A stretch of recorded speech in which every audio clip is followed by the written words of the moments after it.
गांव का नाम हरिहरपुर। चारों तरफ खेत, कच्ची सड़कें और धूल से भरी हवा।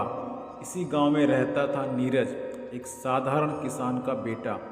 घर छोटा था लेकिन नीरज के सपने बहुत बड़े थे।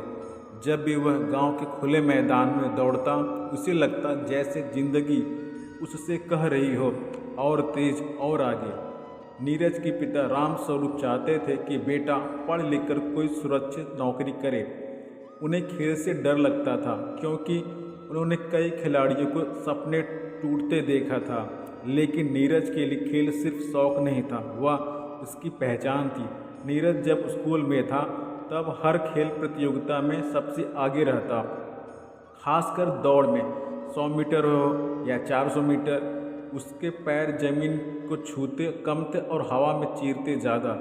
स्कूल के खेल शिक्षक ने एक दिन कहा, नीरज तू सिर्फ गांव का नहीं, जिले का नाम रोशन कर सकता है। उस दिन नीरज पहली बार समझ पाया कि उसका सपना सिर्फ उसका नहीं है।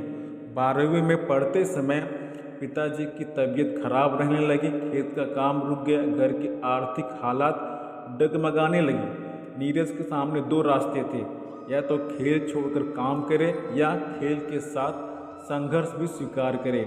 एक रात उसने पिता से कहा, बाबा मुझे एक मौका दे दीजिए, अगर असफल हुआ तो आपकी हर बात मानूंगा। पिता ने गहरी सांस ली और कहा, जा बेटा, पर याद रखना मेहनत से कोई समझौता नहीं। नीरज के पास न अच्छे जूते थे, न कोच, न डाइट। वह सुबह खेतों में काम करता, फिर दौड़ की प्रैक्टिस करता, कई बार नंगे पैर ही दौड़ लगाता।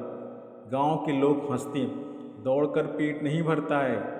लेकिन नीरज जानता था, आज जो पसीना बहा रहा है वह कल उसकी पहचान बनेगा। जिला स्तर की प्रतियोगिता में नीरज पहली बार हारा। वह चौथे स्थान पर आया। चयन सिर्फ पहले दो का होता था। उसका सपना वही टूटता दिखा। उस रात वह बहुत रोया। उसे लगा शायद वह खुद को धोखा दे रहा है।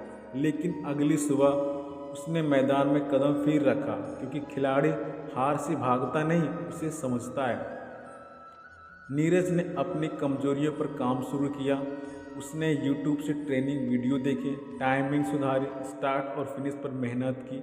उसने अपने खाने में बदलाव किया, भले ही साधारण खाना ही क्यों न हो। वह खुद से रोज कहता, तू किसी से कम नहीं है, बस तेरी शुरुआत अलग है।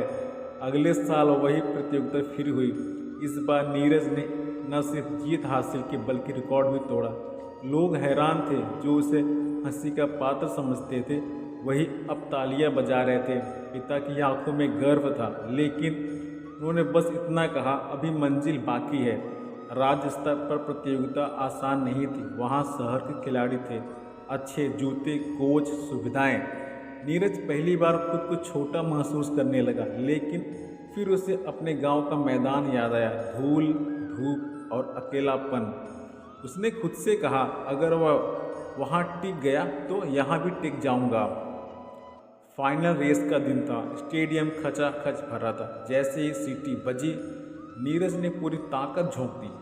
आखिरी 50 मीटर में उसके पैर जवाब देने लगे, सांसें टूटने लगी। तभी उसे पिता की आवाज़ याद आई, मेहनत से समझौता मत करना। नीरज ने आखिरी ऊर्जा झोंक दी। जब रिजल्ट आया, नीरज पहले स्थान पर था। वह जमीन पर बैठ गया, आंसू बह रहे थे, खुशी के, सुकून के।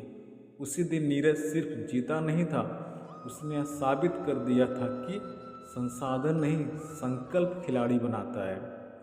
कुछ सालों बाद नीरज राष्ट्रीय स्तर पर खेलने लगा, लेकिन उसने गांव को नहीं छोड़ा। वह वहां हर साल गांव आकर बच्चों को ट्रेनिंग देता और उनसे कहता, खिलाड़ी वही नहीं जो जीतता है, खिलाड़ी वो है जो रोज़ खुद से लड़ता है।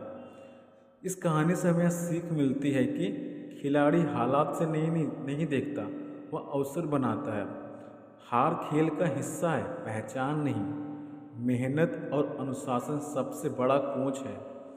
सपने गांव में भी जन्म ले सकते हैं, क्योंकि जो मैदान में खुद को झोंक देता है, उसकी जीत सिर्फ मेडल नहीं, प्रेरणा बन जाती है।